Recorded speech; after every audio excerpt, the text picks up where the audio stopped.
दाऊद इब्राहिम हे नाव ऐकलं तरी अनेकांच्या मनात भीती निर्माण होते. भारतातून पळून गेलेला पण अजूनही जगभरात त्याचा दबदबा असलेला एक डॉन. मुंबईमधल्या अंडरवर्ल्डचा जेव्हा साम्राज्य तयार होत होतं तेव्हा दाऊदने धाक आणि खंडणीच्या जोरावर एक मोठं नेटवर्क उभं केलं. त्याचा भाऊ इक्बाल कास्करही यानेही हीच पद्धत वापरली होती. त्याने नुकताच एका बांधकाम व्यावसायिकाला ठाण्यात खंडणीसाठी धमकावून एक फ्लॅट घेतला होता आणि या मालमत्तेचा ताबा अलीकडेच ईडीने घेतला. पण या गुन्हेगारी साम्राज्याच्या इतिहासात एक अशी घटना घडली जी ऐकून तुम्हाला धक्का बसेल. एक गुंड असा होता ज्याच्या पुढे खुद्द दाऊद इब्राहिमलाही झुकावं लागलं.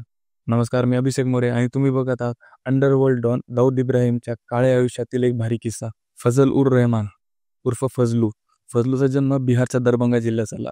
1988 मध्ये त्याने पहिल्यांदा गुन्हा केला. अल्पवयीन मुलीचं अपहरण केलं आणि तो पकडला गेला. तुरुंगात असताना त्याची ओळख झाली कुख्यात गुंड जमील खानशी आणि इथूनच फजलूचा गुन्हेगारी प्रवास सुरू झाला. बाहेर आल्यावर तो बबलू श्रीवास्तव आणि इरफान गोगा यांच्यासोबत काम करू लागला.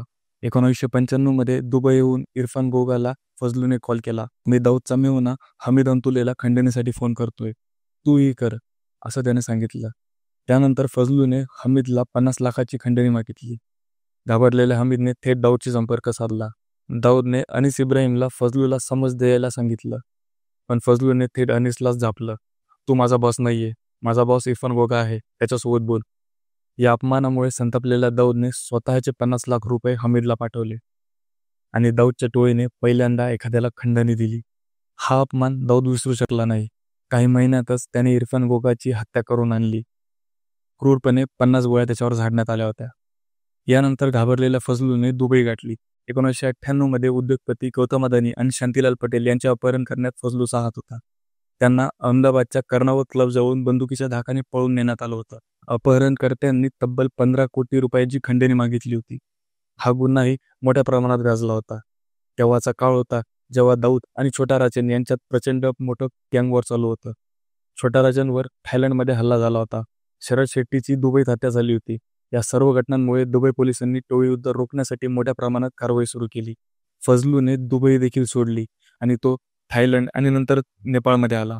पण शेवटी 6 ऑगस्ट 2006 रोजी दिल्ली पोलिसांच्या विशेष पथकाने गोरखपूर जवळ नेपाळ सीमेवर त्याला अटक केली. त्याच्यावर देशभरातून 40हून अधिक गंभीर गुन्हे दाखल होते, ज्यात मोक्याचा देखील समावेश होता. आजही फजलू तिहार तुरुंगात आहे. सगळ्या गोष्टी सांगतात की गुन्हेगारी साम्राज्य किती मोठं असलं तरी एका चुकीमुळे किंवा चुकीच्या माणसापुढे नमावं लागतं, अगदी दाऊद इब्राहिमला सुद्धा. तर हा किस्सा तुम्हाला कसा वाटला हे आम्हाला कमेंट सेक्शनमध्ये नक्की सांगा. व्हिडिओ आवडला असेल तर लाईक आणि शेअर करा आणि असेच मजेशीर किस्से ऐकण्यासाठी आमच्या देटाळी या चॅनलला नक्की सबस्क्राईब करा. धन्यवाद.